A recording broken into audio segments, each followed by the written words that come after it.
Hello. So I'm going to go over a document with you that the defense team for Richard Allen submitted to Judge Gull in the court to try to enter in evidence for the jury to see that the jury was not allowed to see. She ended up denying the motion. This motion is really interesting because it talks about third-party suspects. If you want this document, along with several other documents pertaining to several other cases, please visit As the Gavel Drops Discord, and you can find this document along with several others pertaining to several other cases. I will link them in the description box below. Before I start this, I want to give you a very, very, very heavy trigger warning because it's going to talk about some things that might be hard for some people to hear. If you are under the age of 18, please exit this video now. It is not meant for children. This motion was filed on October 30th, 2024 at 9:21 a.m.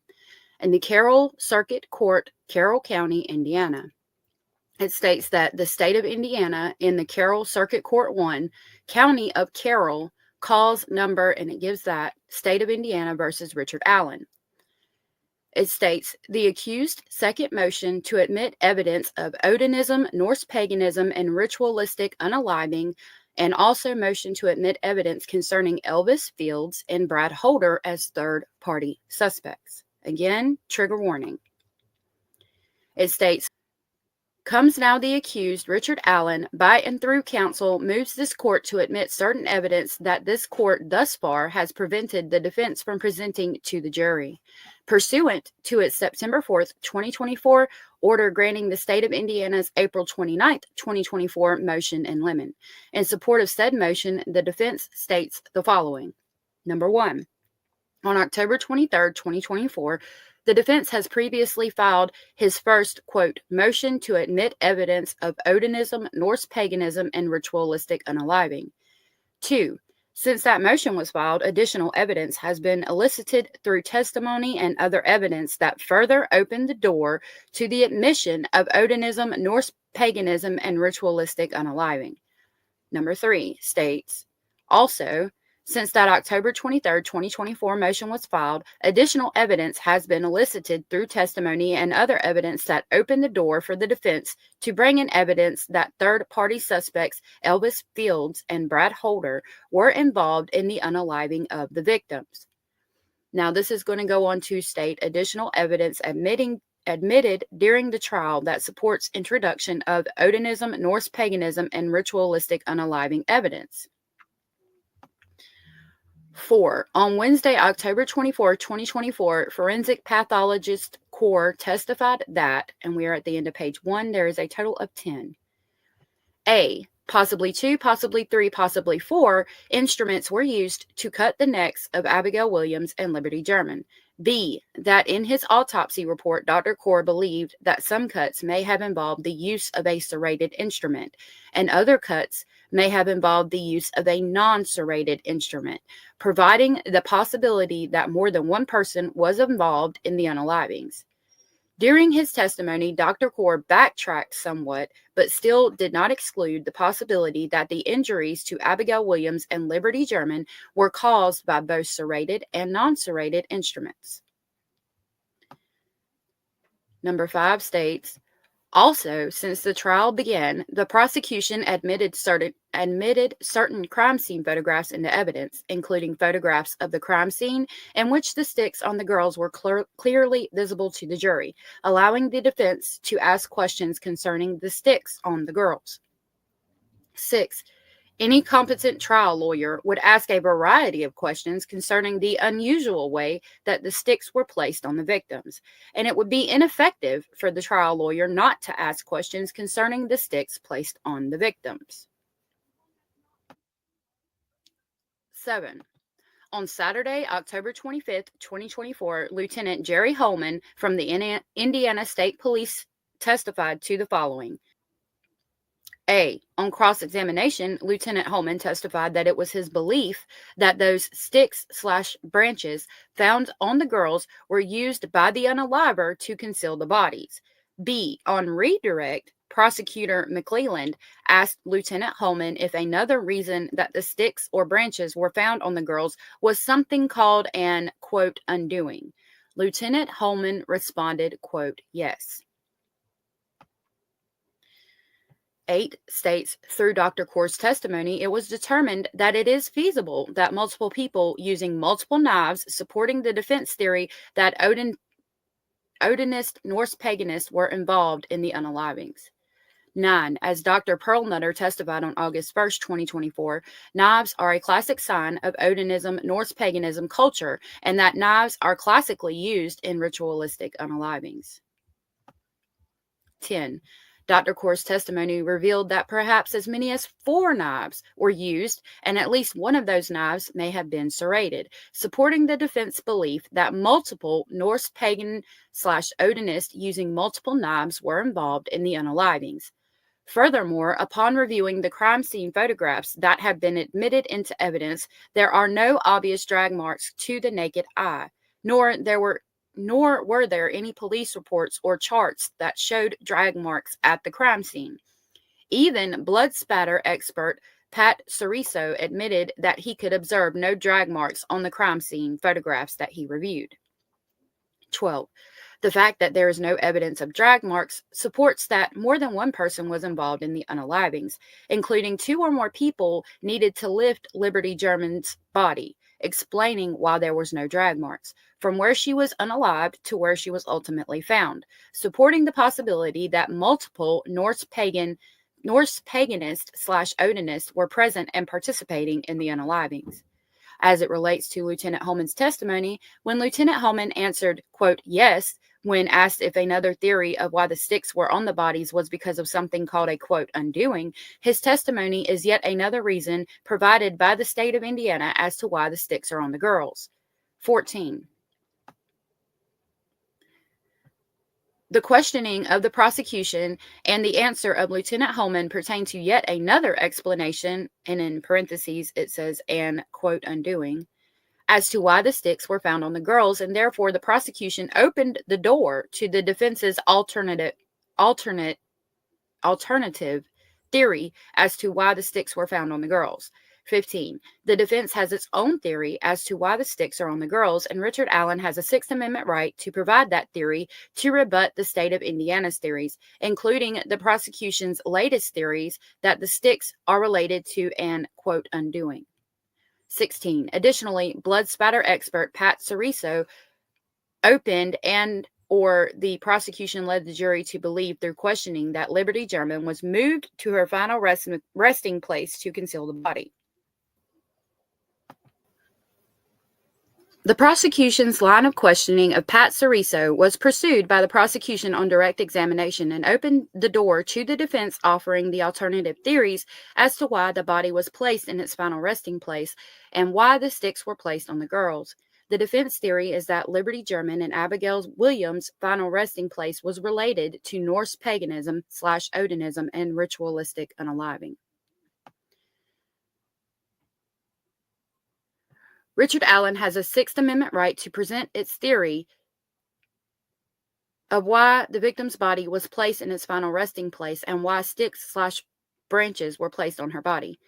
19. The defense believes that both Liberty's and Abigail's bodies were placed there because of the desire of Odinists to pose the body and form the sticks on the body in an arrangement for reasons only understood by the person or people that unalived the victims.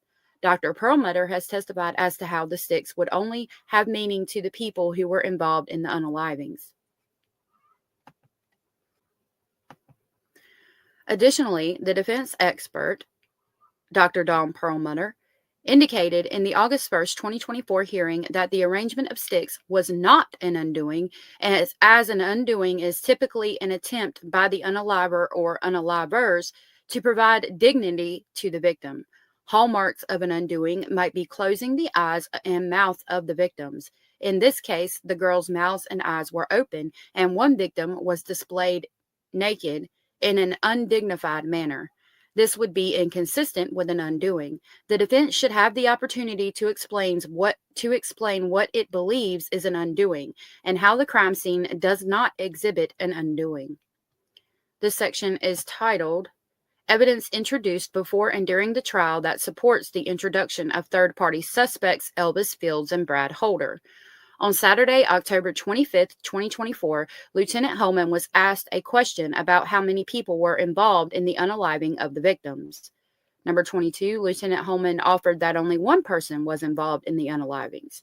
23, after offering that only one person was involved in the unalivings, Lieutenant Holman offered the following as part of his reasoning for believing that only one person was involved in the unalivings, is that based on his training and experience, when more than one person is involved in a crime, there is often a point in time when one of the participants will discuss the crime or reveal the crime, whereas when it is only one person, it is much easier to contain that secret. That was Lieutenant Holman's theories that supported his belief that only one person committed the unalivings. Now at number 24. Since September 18, 2023, the defense has consistently maintained that evidence supports that Elvis Fields was a participant in the unalivings, along with Brad Holder and others. Number 25, according to Lieutenant Holman's theory, as testified to under oath on October 25, 2024, if it is true that Elvis Fields and Brad Holder were both involved in the unalivings, then it is likely that one of them will have admitted to being involved in the unalivings or providing incriminating statements concerning being at the unalivings. Evidence exists that supports the defense contention that multiple people were involved in the unaliving and also supports Lieutenant Holman's theory that if multiple people were involved in a crime, that at least one of them will reveal the crime to others. For example, blood spatter expert Pat Ceriso testified that it is possible that both girls were unalived at the same time, which would indicate that more than one person was involved in the crime. Additionally, Pat Ceriso also admitted that one explanation for Abby having no blood on her hands is that while her neck was being cut, someone else held her hands down. Number 29, law enforcement conducting the investigation into the murders have interviewed one suspect, Elvis Fields, who A, asked inculpating questions to a state trooper, and B, has connections to those who have incriminating evidence on their social media, as well as direct connection to one of the victims. 30. Therefore, evidence exists that multiple people were involved in the unalivings, rendering all purported alibis as suspect due to the ability for the ringleader to claim an alibi while others are doing his bidding in terms of abducting the victims. This is me speaking. Think of Charles Manson, how he was able to get them to all go to the hills of California and do those horrific things that they did. But he was the ringleader, but because he was not there physically, he thought he could escape justice for that. That's kind of like what they're talking about. Okay. Back to the document. 31. Brad Holder's first alibi, for example, would allow him to be in Delphi no later than 2:30, perhaps earlier, while Elvis Fields and others abducted the victims and held them awaiting Holder. 32. In 2018, law enforcement pulled Elvis Fields in for questioning to the Rushville Police Department, and at the end of the interview took Elvis's DNA and then explained to Elvis their reason for taking his DNA. 33. At the conclusion of the interview, Trooper Kevin Murphy drove Elvis back to his home. 34. After Trooper Murphy dropped Elvis off at Elvis's home, Elvis walked towards his home and then turned around and approached Kevin Murphy's car. After getting close to Trooper Murphy's vehicle, Elvis asked Trooper Murphy, quote, "If my spit was found on the girls, but I have an explanation for it, would I still be in trouble?" I wanted to share this with you guys real quick. This is from another document, and it reads, Unified Command was aware that Elvis Fields confessed to his sister that he, Elvis, was involved in the unalivings, even providing to his sister intimate crime scene details of which only those present at the crime scene would have familiarity. Additionally, Elvis Fields told his sister Mary on February 14, 2017, that he was present at the unalivings and that he, Elvis, now had a brother and was now part of a gang. In February 2018, Elvis had been questioned by law enforcement but denied involvement in the unalivings. However, after being dropped off at his trailer following questions, Elvis turned around and walked back to the police car, according to the police report, and asked the state trooper if his, quote, Elvis's, spit is found on the girls, but he could explain it away, would he still be in trouble? The state trooper that heard Elvis utter these words, Kevin Murphy, was not part of the Unified Command, but immediately relayed Elvis's disturbing question to Jay Harper of Unified Command. Elvis also admitted to a different sister, Joyce, that he had in fact spit on one of the girls. Elvis told Joyce that he, Elvis, was on a trail and a bridge with two girls that were unalived and that he was going away for a long time. 35. DNA analysis Stacy Bozinski testified at the end of her cross-examination on October 28, 2024, that a person's spit can be analyzed for DNA.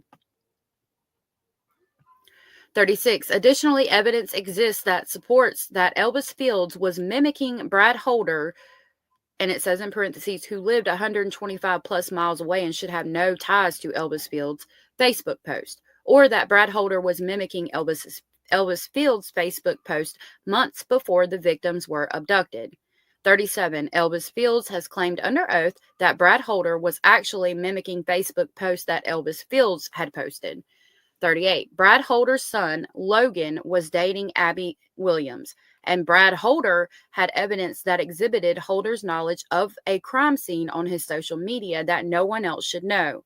Meanwhile, 125 miles away, Elvis Fields, who seemingly would have no reason to know Brad Holder, even existed, A, followed Brad Holder on Facebook, mimicking his post, or vice versa, and B, was making statements that inculpate him as to being involved in the unalivings, including the expectation of the possibility that his, Elvis's, spit might be found on the girls. However, this would not be surprising based on Lieutenant Holman's October 26, 2024 testimony that when multiple people are involved in a crime, someone will ultimately reveal the crime.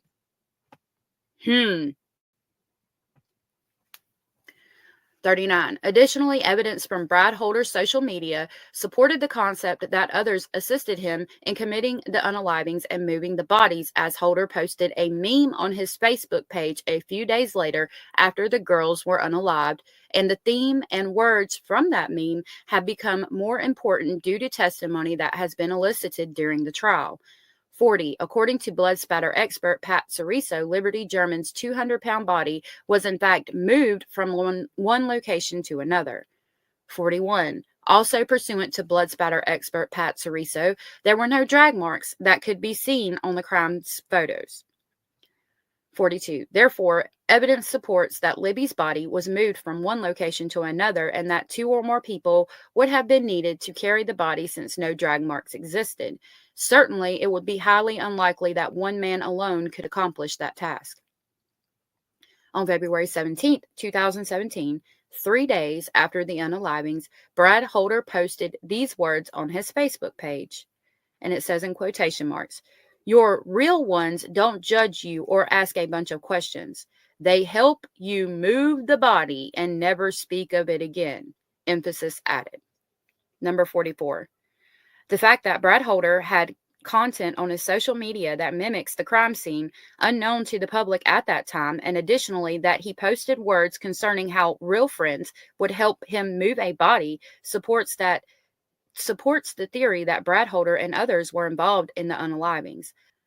The fact that Brad Holder has told multiple stories about whether he had ever met Abigail Williams, ranging from he never met her to he met her one time to he met her 2 times, along with other evidence provided in the Franks memo, supports that third-party suspect evidence should be made admissible.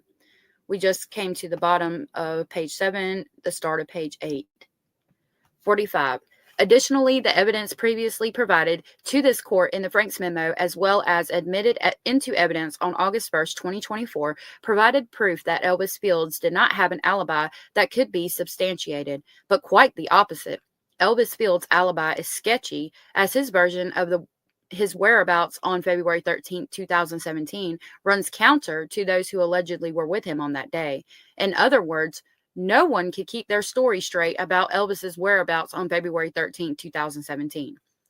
Lieutenant Holman's October 26, 2024 testimony leaves the jury under the mistaken belief that no evidence exists that multiple persons were involved in the unalivings and that no other suspects have made any statements that inculpates them in the crimes, thus supporting Lieutenant Holman's theory that when multiple people are involved in a crime, at least one of them will ultimately reveal the crime. 47. At the time of his October 26, 2024 testimony, Lieutenant Holman was fully aware that evidence existed that Elvis Fields made inculpatory statements concerning being present at the scene and at the time that the victims were unalived. 48. At the time of his October 26, 2024 testimony, Lieutenant Holman was fully aware that evidence existed that Elvis Fields of Rushville, Indiana, had a connection with Brad Holder from Longsport, Indiana, and in fact said evidence produced from the law enforcement investigation showed that Brad Holder and Elvis Fields were mimicking one another on Facebook.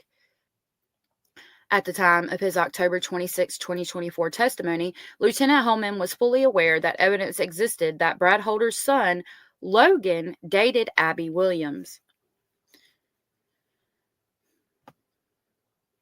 Number 50, at the time of his October 26, 2024 testimony, Lieutenant Holman was fully aware that Brad Holder had evidence on his social media consistent with signatures left behind at the crime scene, including a mimicked crime scene photograph that looked eerily similar to the way that the bodies were posed on the ground of the woods and photographs of sticks laid down on the ground and a similar pattern of sticks found on Abby's body in the form of a hand-drawn pattern on the wrist of Brad Holder, among other incriminating items, including a post about real friends helping move bodies.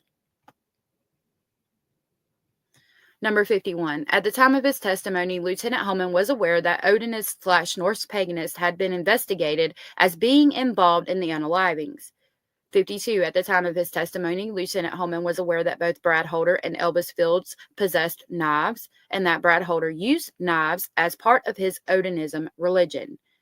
At the time of his testimony, Lieutenant Holman was aware, or should have been aware, that Brad Holder possessed a .40 caliber handgun. At the time of his testimony, Lieutenant Holman was aware, or should have been aware, that Brad Holder's .40 caliber handgun was never collected, test-fired, or compared to the bullet allegedly found at the crime scene. 55. Therefore, the jury has been misled into believing that law enforcement's only available evidence only supports that only one person was involved in the crime, when Lieutenant Holman's own words on the stand, evidence from law enforcement investigation, and trial testimony from Dr. Core, Pat Ceriso, and Lieutenant Jerry Holman would support the defense theory that multiple people were involved in the crimes. This is true because Elvis Fields has provided inculpatory statements and had a social media connection with Brad Holder, and Lieutenant Holman has indicated that when multiple people are involved in a crime, it is his experience that one of the participants will ultimately reveal the secret of the crime. It is also true because a substantial amount of evidence supports that Brad Holder's social media contained words and images that are consistent with the crime scene and also consistent with creating or showcasing an alibi at 2 a.m. on February 14, 2017, when for the only time in his life he claimed in a Facebook post that he was at the gym, as Holder stated under oath in deposition. Holder's social media is also consistent with others being involved and assisted him in moving the bodies. I'm going to the last page now. 56. Richard Allen possesses a Sixth Amendment right to rebut Lieutenant Holman's theory that one man, and only one man, was involved in these red rooms, especially when Lieutenant Holman's reasoning for believing that only one man was involved in the unaliving is debunked by evidence detailed herein, including Elvis Fields' inculpatory statement that supports Lieutenant Holman's belief that when multiple people are involved in a crime, ultimately one person will reveal the commission of the crime. Additionally, as previously detailed, Richard Allen possesses a Sixth Amendment right to present evidence that those involved in Norse paganism and Odinism were involved in the unalivings and posed the girls and placed the sticks on the girls in certain arrangements for reasons that are very personal to the people that committed the crimes. Defendant files this motion currently, in part, for purposes of a ruling in anticipation of the need to contact our witnesses if the court reverses his ruling. Respectfully submitted, and it tells us that it was Andrew Baldwin, Bradley Rosie, and Jennifer Auger. So yeah, that's what the jury didn't get to hear about. The jury has no idea that Mr. Elvis Fields stated that his spit could be on the body, or asked if his spit was on the body. He had an explanation for that. I mean, if you're going to present a case to a jury, give them all of the evidence. That's my problem. If Richard Allen was found guilty and the jury had every bit of evidence, all of it, no matter what you think, if they had all of it and they still found him guilty, I would agree with their findings. I would have no issue. But they weren't. So much evidence was left out, and that's my issue. I want to thank you for watching. I want to remind you that we have a live stream every day at 1:30 Eastern Standard Time. If you are interested in that, we talk about other cases. Thank you so much for being here, and have a wonderful day.